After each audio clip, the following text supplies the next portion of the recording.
शिव महापुराण कथा पंडित प्रदीप जी मिश्रा के द्वारा बताए गए उपाय। पंडित प्रदीप जी मिश्रा ने कुल 3 विशेष जानकारियां दी हैं जो कुछ इस प्रकार है।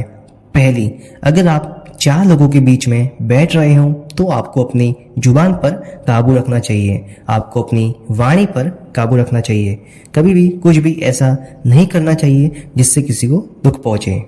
दूसरी, इसके बाद पंडित जी ने बताया कि अगर आप भोजन करने बैठ रहे हो तो प्रयास करना कि आप अपनी भूख पर भी काबू रखें।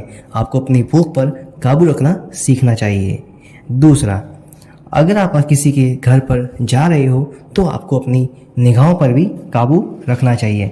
अगर आप किसी के घर जा रहे हो तो आपको उसके पहनावे को देखकर या किसी भी चीज़ को देखकर आपको वहाँ पर कुछ भी नहीं बोलना चाहिए।